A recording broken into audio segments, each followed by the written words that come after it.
Hi, so I'm Janice THOMSON from the ECI campaign, and in this final section, what we're going to do is bring together all that was said this morning across the three panels, synthesize it, and draw some conclusions as to what this might mean for the future of the ECI.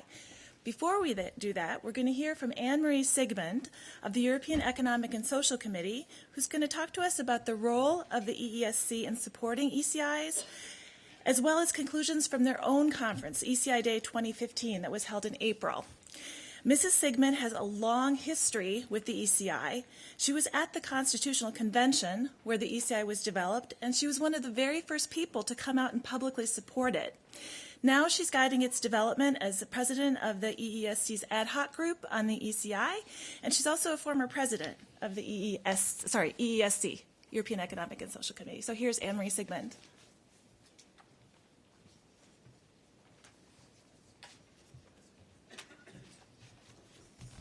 Thank you very much, Jane. I have to apologize that I have to leave very quick because we have at the same time our Civil Society Day in the ECI today. Let me present the role and the perception of the European Economic Committee in this context of the whole Article 11, in which the Part 4 is a very important point. The committee published two opinions on that already in 2010 and proposed a lot of things which are rediscussed now. So, for instance, the question of common European ID, the idea of a prolongation of the time from 10 months to 18 months, a reduced number of participant countries to a quart of the member states, and so on. So we tried already in this time to define also our position. And for that, it must be clear that the European Economic and Social Committee, as an advisory body, as institutional partner or representative of civil society on the European level, can't be part of the procedure, but should and has to act in the very first part when an initiative is started to be launched as a facilitator. And in the second part, we can really serve as a mentor. We can help to bring together initiatives and to see what we can do on a communication tool. Already in 2010, we proposed to establish an help desk, and we offered the committee to be this help desk. We saw the very reduced human resources within the Commission, and we really admired the head of unit in this time for his work, and we wanted to also propose a better interinstitutional cooperation on this point. A very first step for this help desk was our cooperation agreement with ECAS. We are now cooperating with ECAS within the ECI field and really avoiding to reinvent the wheel and really taking profit from the experience of ECAS and all the databases they have. What we offered now since 3 months, a translation of the application of the initiative. And I think this is one of the very first and very concrete steps which might be very useful in order to facilitate these first steps of a procedure. We fully agree that the procedure of the collectioning must be simplified, must be more user-friendly, must be unified. We will try to publish a new opinion with all those points which are now collected within the different meetings. One of the tools we also published already in 2010, you see them outside, that was the very first guide on the ECI. We did it together with Bruno Kaufmann, and this was the most successful brochure we ever did. 50,000 exemplars within whole Europe, and we had it in all languages of the European Union. The other point we published, and you see it also outside, is the passport. This passport concerns every measures of active citizenship, including ECI. One of the very first initiatives we did was the ECI Day. That's now this year the 4th one we organized. was an event with a very high participation on the institutional level and a very, very high level on participants from the community of actors. We try also to give the floor to those initiatives who already have achieved a certain number of signatures. If they have a certain number of achieved a certain number of initiatives, they are invited to our plenary in order to present their initiative. And in the a little bit lower stage, we invite them to our competent sections so that they can discuss their items within the sections in our. We have 7 sections for different points. Finally, I would like really to underline one point which is sometimes forgotten, and for me it's important because I really see how high the frustration of people must be when they see they can't achieve that what they wanted to achieve.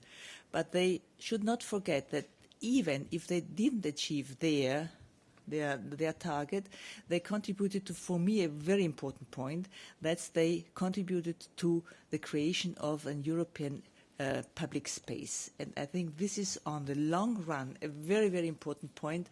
We should really repeat it to people when they didn't come to that what they wanted to. Thank you very much, and I really am very sorry that I have to leave you in order to go back to the committee. Thank you very much.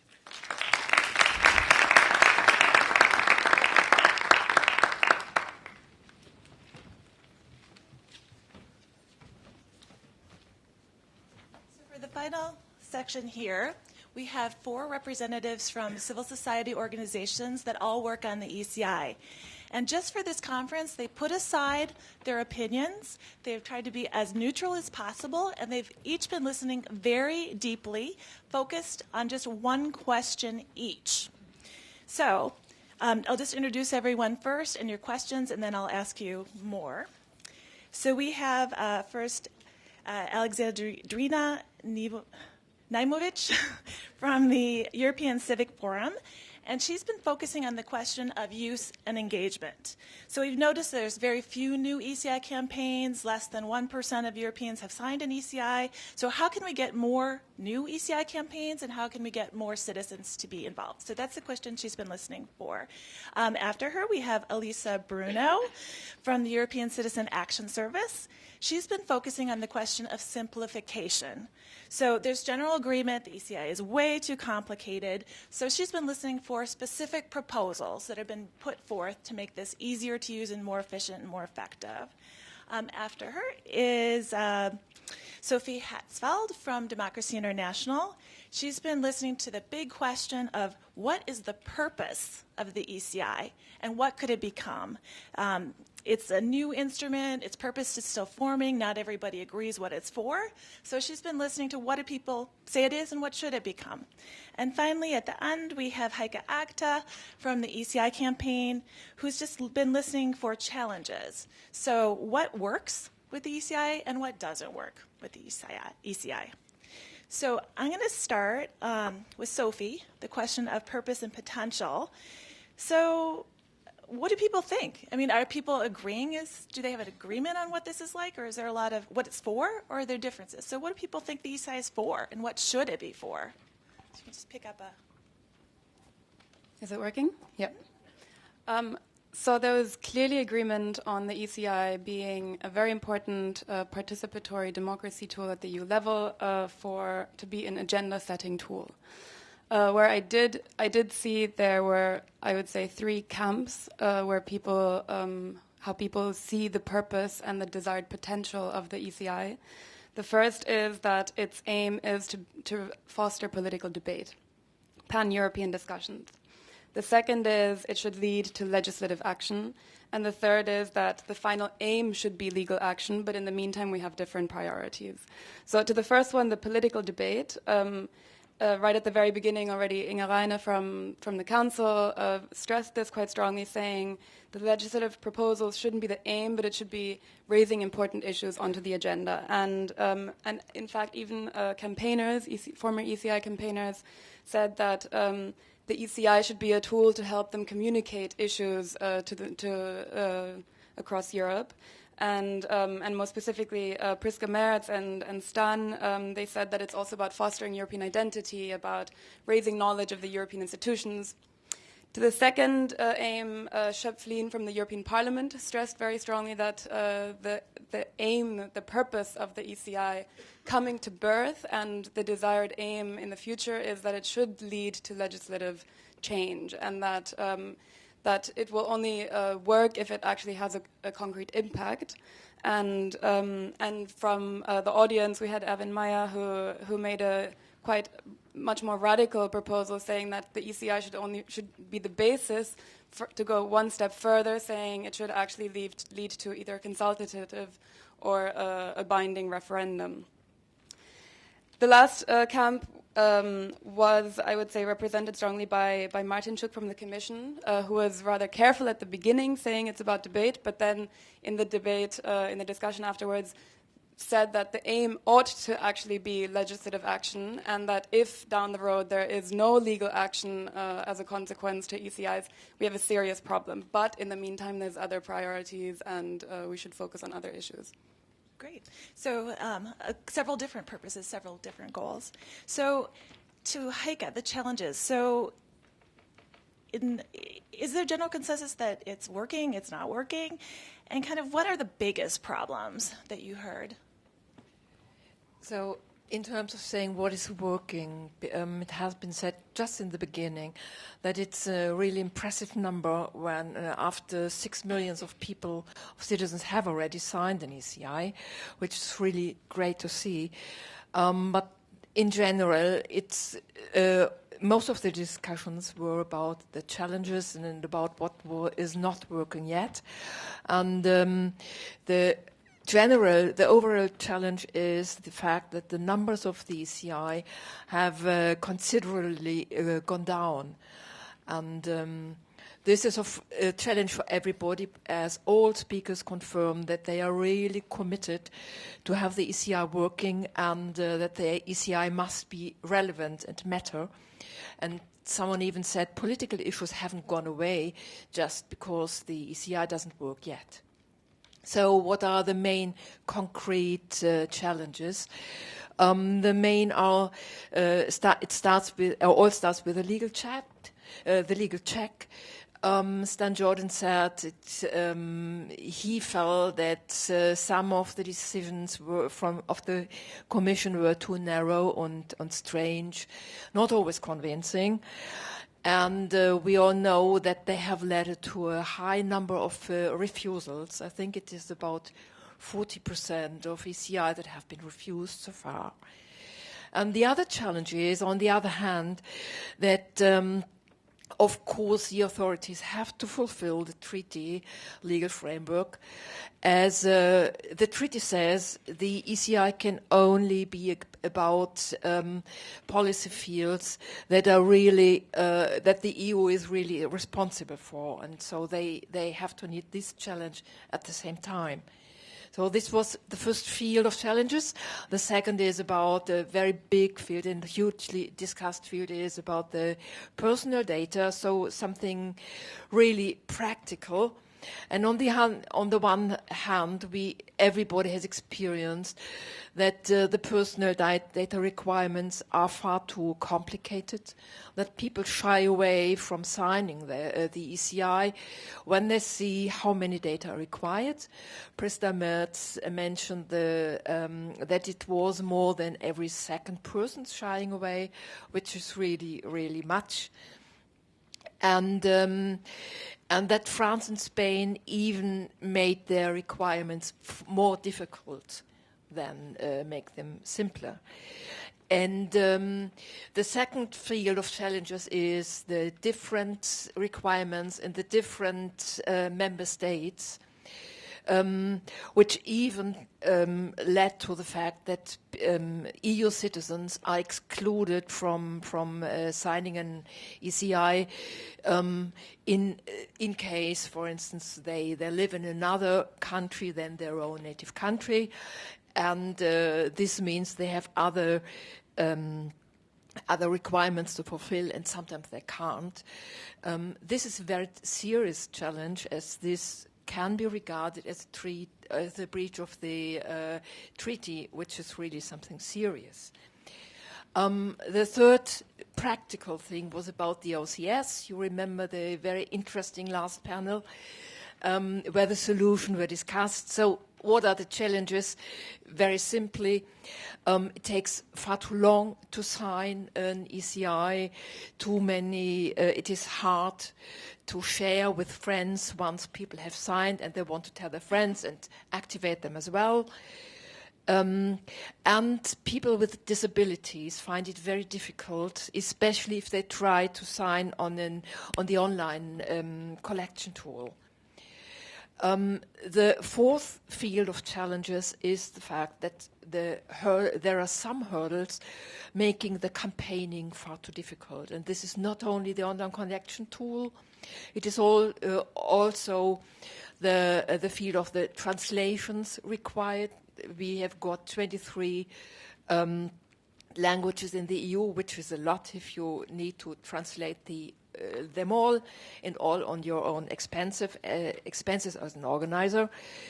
And the 12-month collection time is not enough, because it should at least be 12 months of real collection time and not part of the time to be taken by another administrative hurdles. And there are also problems with regard to the funding. Organizers need to have this big campaign every ECI is. And another field is the lack of power in the follow-up, because on the one hand, people say it is already a huge success if you are able to start all these discussions, the international discussions. It is a success if you got all the networking effects or the opportunity to learn about the EU policy. But on the other hand, none of the ECI has led to any legislation so far.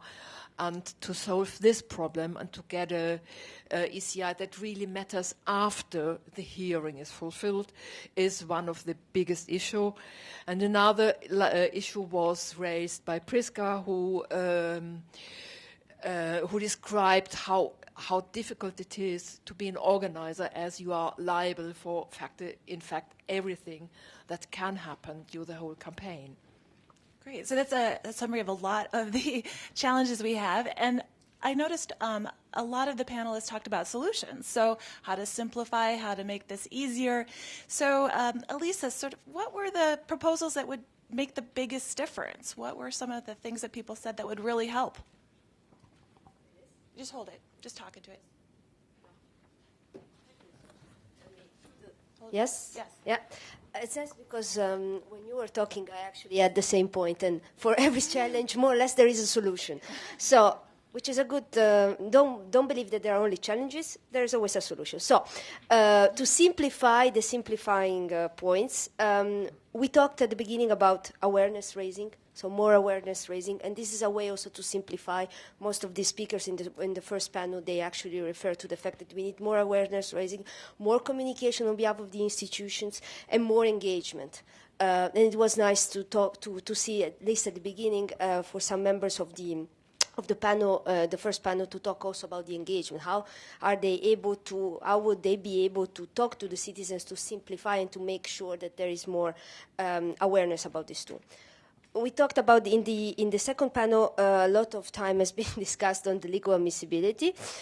Several points were raised. Few I will mention here. So the fact that the legal admissibility is quite challenging, and that some talked about automatic registration that was proposed by the Commission at the beginning, or even at the Commission proposal back in 2009, 2010, to make legal admissibility after 300 signatures or an amount of signatures have been collected, therefore leaving the opportunity for the organizers to collect signatures, and then at a certain point when the signatures are of a certain amount, verify if there's a legal basis for it.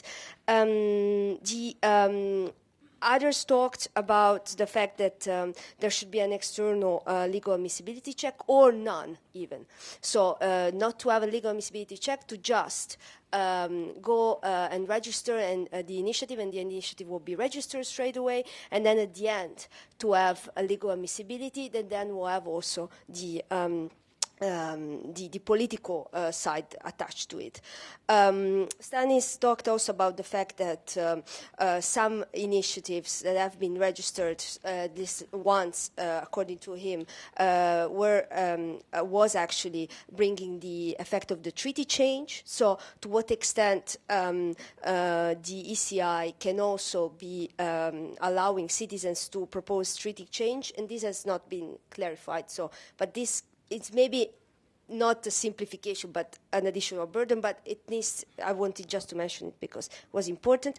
And every panelist agreed that there should be a clear legal framework. The Commission is doing its best, but we should have a clear legal framework, because now there is a lot of uncertainty of what goes in and what comes out as a registration.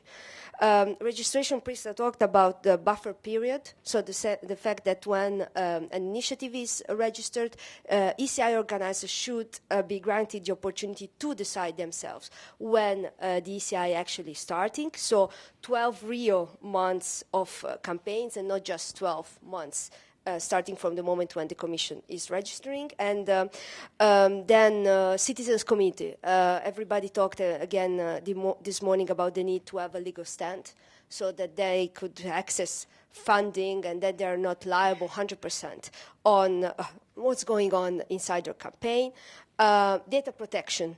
Again, to simplify the data protection, once also the Citizens Committee has a legal stand, as the previous European Commission proposal was actually proposing. Requirements for signing. Lots of things have been going on. It was very interesting, again, to listen to this. So first thing, simplify the requirements. Everybody more or less agreed. The member of the German said that they still need some. So we need we need to simplify the requirements, at least make them harmonized, but to a certain extent, members of the national authorities feel that they still need some requirements. They still need some personal data to verify. And there hasn't been in my view, and to what I've been listening to, there hasn't been quite yet an agreement reached to it, and maybe it's for further discussion. There's an agreement that there should be simplified also because people that are actually enjoying their free movement cannot sign, and people with disability as well. So and I come here to the OCS. We've been talking about digital EU citizenship, to what extent this could be actually used or not to simplify the online collection signatures. And I liked very much the previous panel talking about user-centric approach. And I think I very much like, and maybe this summarizes all the things that we have been discussing on the OCS. On the end process, we have been talking about once ECI is successful, in collecting the signatures, 1 million signatures, what happens? Should we oblige? So some people say we should oblige the Commission to act. Schöpflin said that also in his report, and he is very much fond of asking to have the European Commission delivering after a certain point. Others say yes, but it is still political, and to what extent is success only leading to a legal act? And this is also part of the simplification. To simplification still, funding, nobody talked about it very much, which was a surprise and very good, I think, because maybe we are going further. And translation, and also Anne-Marie SIGMUND had mentioned that, translation has been a burden for a lot of ECI organizers, but now maybe with the European Economic and Social Committee, this is less of a burden because it has been partially solved. Sounds like there's a lot of simplification ideas there and a lot of work still to be done to figure out which of these are best to follow forward with. So to this whole point, the whole point of this is that the ECIs continue to be used, because right now we saw there's only 3 open, hardly anyone signing them. So what ideas would put forward, Alexandrina, you think, that will increase the number of ECIs that are used and the number of people who get involved? How are we going to make this a true tool of participatory democracy? Well, I think that everything has been already said, actually, into very details. Indeed, there have been a lot of proposals and a lot of good analysis of the obstacles encountered in making HE successful. Now, to start with the obstacles, indeed, I heard a lot about technical and administrative burdens, and consequently a lot of proposals on simplification, on data collection, on online signature, on accessibility in general. Of course, there is agreement, a general agreement, both on the institutional and campaigners' side on the need for simplification. Now, I haven't heard of an agreement on the way to do it, on how to do it, but of course, it is not in the current setting, and there's a need for a debate, an ongoing debate on how to do it. But already the good thing is to acknowledge the need for simplification, and maybe the fact that this should go through a reform, because it has been very clearly mentioned, for example, by the Ombudsman representative, that simplification means reform of the current regulation. Now there has been also some controversy on the admissibility criteria. And campaigners, of course, they tend to consider that the Commission has a narrow interpretation of the EU areas of competence in admitting HEs for the registration, and of course this creates frustration.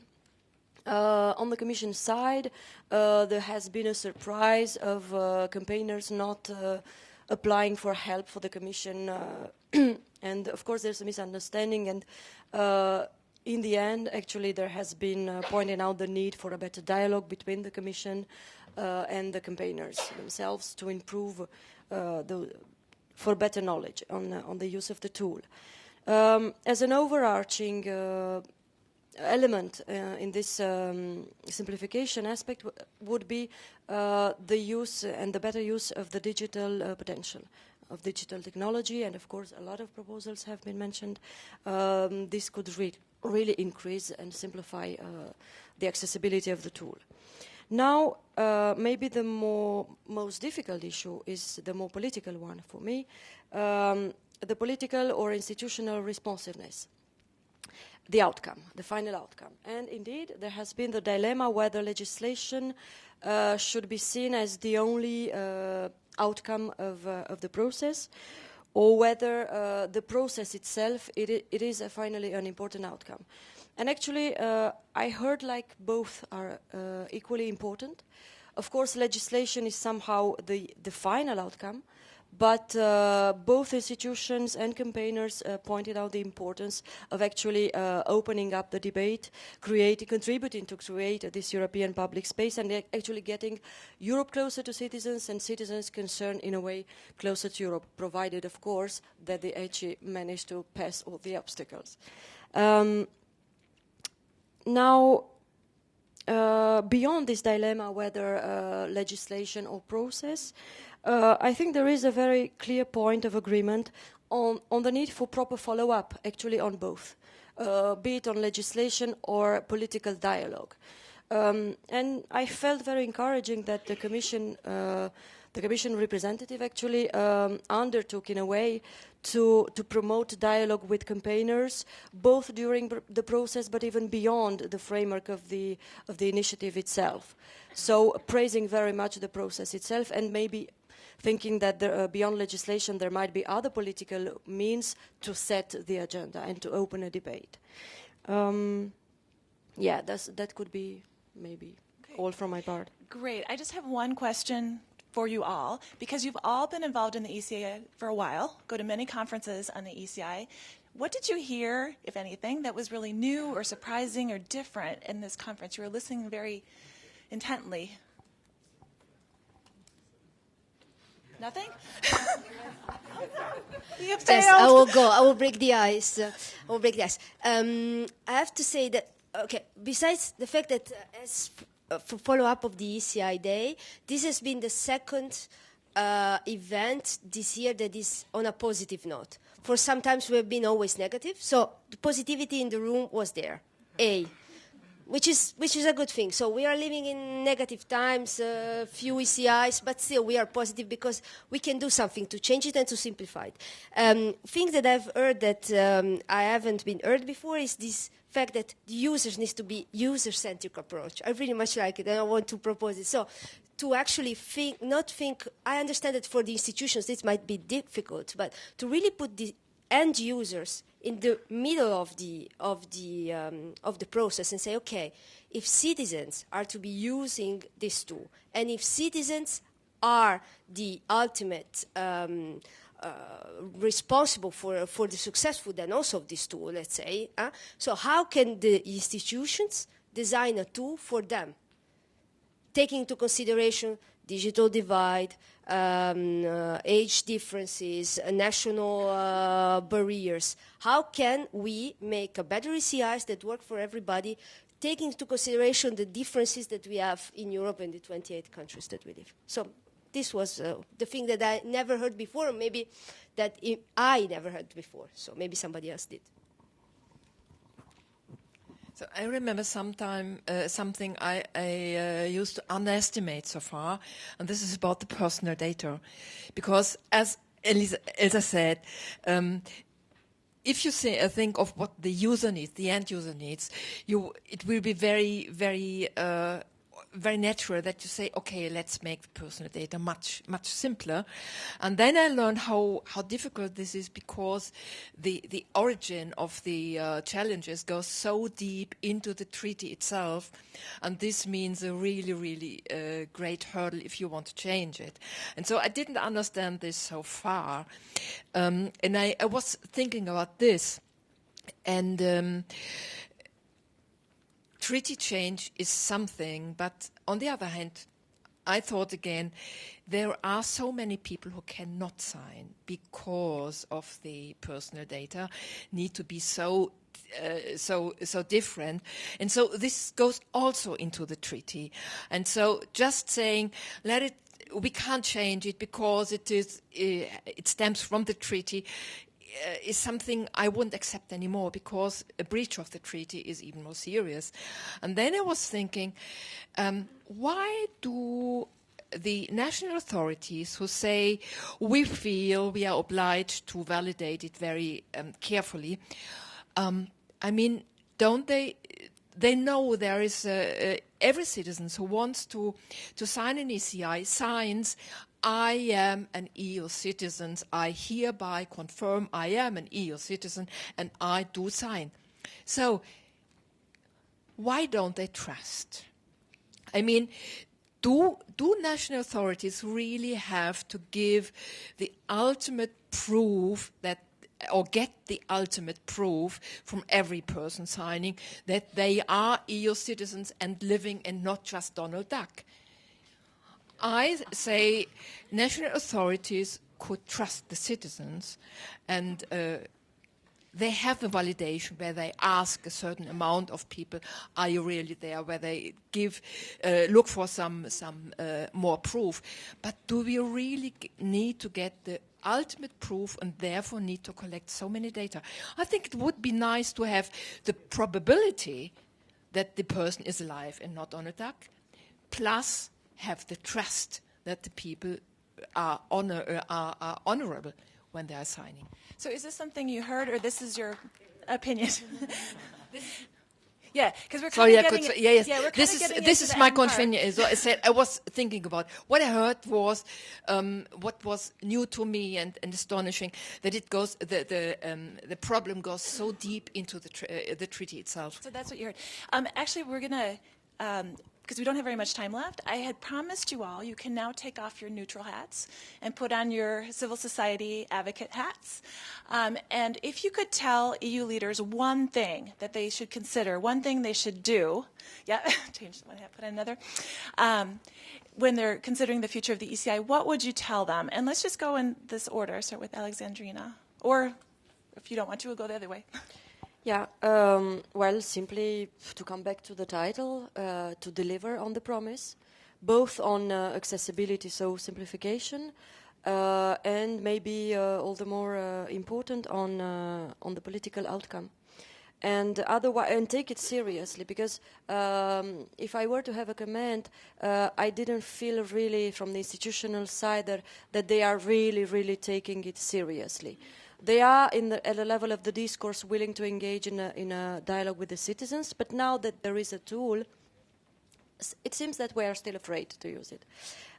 So yeah, otherwise this frustration would fuel mistrust, and we all know that it's not what Europe needs currently.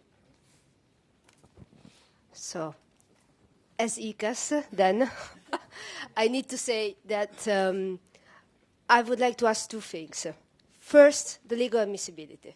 So, sorry for the colleagues in the Commission, but the Commission cannot play football at the same time as being the referee. There is a clear conflict of interest, and I say this on behalf of ECAS. There's a conflict of interest when we ask the Commission to do the admissibility check, and at the end, then to be the addressee of the instrument. So we need to understand what can be the... and we need to work together. We have some ideas, and others also have others. We need to make sure that the legal admissibility check, at whatever point it is done, beginning, middle, or the end, it is done in a transparent way and in an accountable way. So people that make the admissibility check should also be accountable. And to what extent the European Commission is accountable for the decision on registering or not, then it's something to be discussed. There should be maybe an external legal admissibility check done by the Parliament, I've heard, done, I don't know, in an interinstitutional agreement, but this point needs to be addressed. And the second point, coming back to the user-centric that I very much like today, is that, and coming back also to the OCS, I mean, if the ECI is a participatory democracy tool, an agenda-setting tool, then we need to involve the user, so the citizens, also in the design of this. So to decide together with the citizens how this tool, if we are going in the direction of changing this tool, not even changing the regulation, but changing some of its part, to ask really the citizens to engage with them in a useful dialogue in how citizens would like to see it. Okay, great. And Sophie? So, starting from the perspective of the glasses I was wearing, what is the purpose and the potential? I would clearly put me and Democracy International in the camp of those that say it has to lead to concrete impact. It has to be able to impact EU politics, and if there cannot be an engagement of citizens if there is no impact that comes out of it. Actually, there was a very nice statement that I wrote down that Catherine mentioned. It's not about reaching the finishing line, it's about what comes after the finishing line. And so the two things that I would like to mention are how do we stronger oblige the institutions, not only the Commission, but the European institutions, to respond to ECIs. And one thing that has been mentioned is of course also putting a time limit on the response that the Commission should give to ECIs, not only a communication, but if it says we will react on this, that there is a time limit of 12 months maximum to really come forward with a legislative proposal. And then I think there should also be a stronger obligation on the part of the European Parliament. So if the Commission fails to respond positively to an ECI, then the Parliament, the respective committee, should write a report on this issue in close communication with the ECI organizers to also really bring in their points, and to again invite the Commission to come forward with a legislative proposal. Another proposal. Just one more. Another proposal is, again, on the part of the Parliament, to have an earlier hearing, not only after 1 million signatures have been reached, but already after maybe 200,000 or 300,000 signatures have been reached, in order to also foster the public debate, to give a political platform to ECIs along the process, and not only as the big final prize at the end. And so I think these are ways to really give a stronger obligation on the part of the institutions to really give a stronger impact to ECIs. Okay, great. And final words to Heike, one thing. Yes, I'm sorry I went on where I gave my personal view so early when I shouldn't have done. Yes, I think there is one thing which really is important, for my opinion, it is that there is no time to waste. And everybody was aware of the fact that we need a revision. And there were some saying we need to learn first, but I would say we know enough to have a really good, serious revision as soon as possible.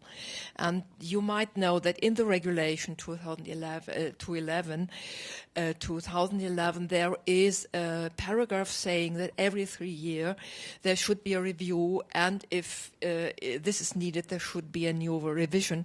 This is enough because we learned so much what can be done now and what needs a revision.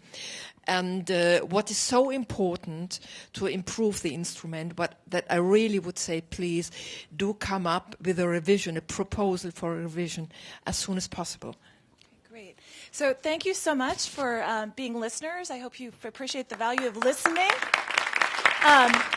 We can keep on talking afterwards. There's going to be a light lunch outside, and you're welcome to join us. And I'm going to give the floor back to Inga REINE from the Latvian government. Oops, I guess you can stay. Thank you. This seems to be working. I think I will use the opportunity to stand for a little.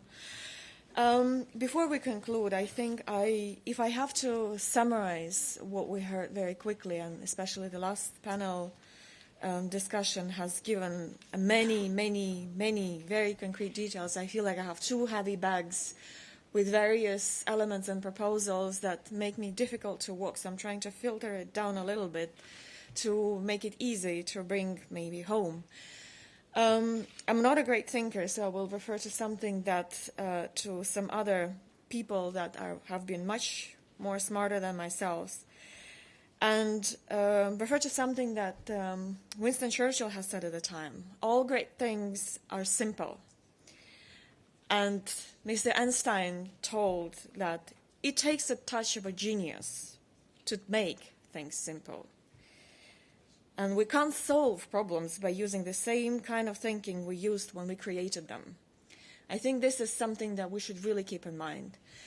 And if I have to summarize in 4 words what could describe all the elements of our today's discussions, the advantages, the challenges, and the solutions for the ECI, I would choose 4 words. Awareness, simplification, accessibility, and proportionality. And depending on what you want to say, you would have a combination of 1 or 2. It's awareness in terms of procedure, in terms of expectation, simplification of procedures, of expectations, of the results, accessibility for the citizens, and proportionality in what you have to say. If we say it, and if we keep it in mind, I'm quite sure we can find the solution. So the only thing I can say at this moment of time, I would like to thank the organizers, especially the ECI campaign, for putting so much effort in having this event today. I hope I certainly have heard many interesting views that we will take on board, and I hope we will meet again in the near future to continue our discussions. One thing, a procedural item that I wanted to say, something that I wanted to say in the beginning, that we decided to make a short report of the council discussions that have taken place so far to the attention of the General Affairs Council next week, to make these discussions publicly available and to contribute to the ongoing process of assessment of the ECI campaign. And of course, more discussions will follow, and we will come to an eventual conclusion what concrete steps we could take. Thank you very much, and I wish you good luck.